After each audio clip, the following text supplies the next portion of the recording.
What up? This is Rama Screen, and in anticipation of Follow Her, arriving June 2 in select theaters and on VOD, I'm here talking with the stars of this new film, Dani Barker and Luke Cook. How are you, Dani and Luke? Excellent. So well. Great. Hi, Awesome. Rama. Congratulations on the film. I very much enjoyed it. There's a lot of twists and turns. We're not going to spoil them here. Dani, you also wrote the script. In addition to acting in this film, I noticed that you've done directing in the past. Why did you decide not to use this as your feature-length directorial project? And how did Sylvia get on board? Yeah, I didn't have any experience directing at that time when I was, 5 years ago trying to raise money for this project. It feels like it's been 10 years. But yeah, I hadn't even dabbled in the directing world at all at that point. So it was really a platform for me to act in. That was always the intention of it, to act in something that I had written on more of a commercial level. And Sylvia came to me through a bit of a New York legend, John Gallagher. And John unfortunately passed during COVID.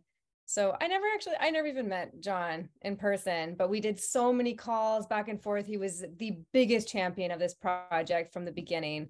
And he wasn't available to direct when I wanted to make it initially, which I'm pretty sure was 2018. And I was like, we're going to film this next month. And he's like, well, I'm not available next month, but I have a colleague, Sylvia Kaminer. Let me introduce you. And that's how I met Sylvia. Awesome. And Luke, I can tell from your accent that you're from England. I'm kidding. Wow. You're from Australia, of course, and I won't tell you another shrimp on the Barbie joke. Yeah, please don't. Big fan of yours as Lucifer on the Sabrina series, and I'm a big fan of your character here as well in Follow Her. Tom Brady is also just like Lucifer, very devilishly charming. What was your initial reaction, Luke, when you read on the script about what Tom is about? I mean, it's widely known that playing bad guys is a lot more fun than playing good guys. But man, your performance, you make it look so easy. Yeah, I thank you. I loved, as soon as I read it, I thought, well, this is my character. This is something that I can really do. And this is something that I do. And then, yeah, I just loved the fact that he was enigmatic, that you just couldn't place him. And what was great about watching the movie with other people is listening to them talk or make sounds along the lines of, what is this guy up to, not knowing, and discovering it as we go. And so my job as an actor was just to make it as mysterious as possible, which is more fun than anything, by the way. It is true. But some people might say that it's funner to play the bad guy. I certainly find that to be the case. And Dani, I think a lot of aspiring actors out there can totally relate to Jess, your character, going from audition to audition, being told that maybe you should pursue another dream. As artists, hearing those words and rejections are like a punch in the gut. What is your process of embodying Jess in a way that says, yes, she's struggling, yes, she's a bit tragic, but she's also worthy of being cheered on as the protagonist? It was difficult to embody her in ways only because I had taken a break from acting. So I was kind of dramatic about it. I cut myself off. I basically took myself off the grid for 30 days to prep for her. And I was just in the gym every day, working out on a physical level and getting my head around the lines. And I mean, the lines weren't too hard because I had written them. So half of them were already in my body, but still just wrapping my head around what the scenes were, what were the arcs. And the physical component to me was really important because I didn't want to have any body insecurity on set. Like, I just didn't want that to come up. So I worked really hard to get myself in shape in a way that made me feel confident. So then it was all just about her and who she was. And then I got to just let it all go and play off of Luke, really. So Luke made it really easy. Awesome. Yes. And you know what, guys, this is probably my first time ever seeing a fancy house inside a barn. I've never seen a barn house that fancy, that high end. Where did you guys shoot this film? Because you guys were utilizing every inch of that place, from the living room to the kitchen to the bedroom to the doors to the fireplace. The camera followed you guys everywhere. Did it help with your performances being given such a cool playground to play around in? Definitely, it was really well set up. Like the art in the house really gives you a feeling. And I think it's often mentioned throughout the film. It's often not talked about, but just shown. And it kind of gives you an idea of that this is creepy, that there's something off, even though this guy is polished and his name is Tom Brady and he's got nice hair, which is my hair. You know, there's this art that really makes you go, ooh, this is off. Something's going wrong here. And that throughout the film, you know, I think that's noticeable, and it makes the audience shift in their seat. And just to speak to that, Scott Ackerman did all the artwork that's in that barn. And he's a local artist. We shot it in Saugerties, which is upstate New York, a really cool place in and around Kingston. Luke and I were both staying in the Best Western in Kingston and commuting to set every day.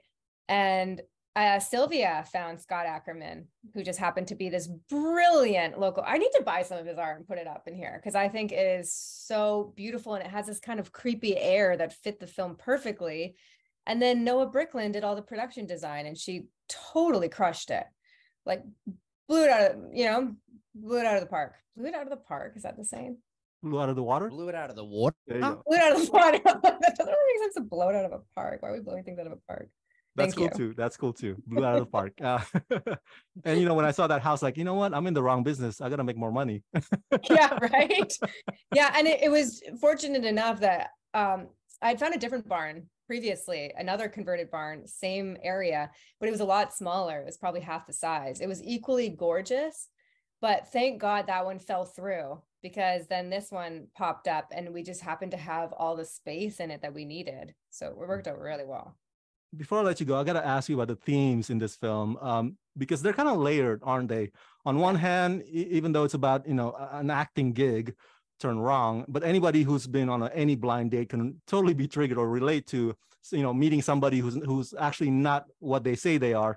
So there's understandable subjects of misogyny there. But on the other hand, Follow Her also speaks to, you know, social media obsession and everybody's desire to get their 15 minutes of fame, you know, posting every aspect of their lives. So for Dani and Luke, both of you, is this a cautionary tale, perhaps for everybody to be vigilant and be careful in their pursuit of their dreams?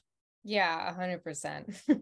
I mean, I'm surprised I've lived as safely as I have, because the amount of people that I've met, you know, in the online dating world and gone back to their place and not taken any precautions, it's crazy to me that nothing that bad happened.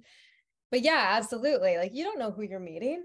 You know, we don't know any history of these people, and we're just diving in. And I think what is so interesting to me is how charisma and charm play into that, and how quickly we can be swooned by someone.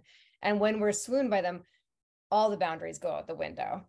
And I will say to that, it's really interesting. Sylvia and I got a lot of feedback from a few people in particular who said, oh, this woman would never go back to his place. That would never happen. Every time anyone has ever said that, it's come from a male. And we're like, you have a daughter and you don't like to think that she would. And we are telling you, she absolutely would. So from our end, no woman has ever come back with that feedback, which has been interesting.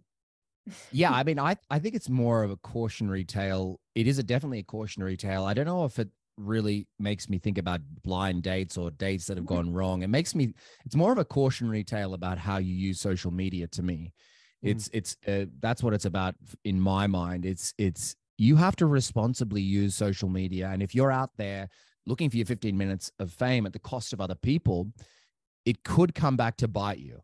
And the tale of this woman not being responsible in her use of it, and then that coming back to bite her, is, I think, the tale. And that's what's special about this movie, and that's why it's ahead of its time. AKA, we made it a few years ago, and right now is exactly when this story is necessary, needed, and it's just this story is right now. There are people getting canceled on TikTok for secretly filming other people and shaming them and calling them out, you know, people who didn't consent to being filmed. And that's what this is about. Awesome. All right, for my fans at home, everybody go check out Follow Her, arriving June 2 in select theaters and on VOD. Luke and Dani, thank you for talking to me, and congratulations. Thanks. Thank you, Rama. Really nice. Appreciate it, Rama.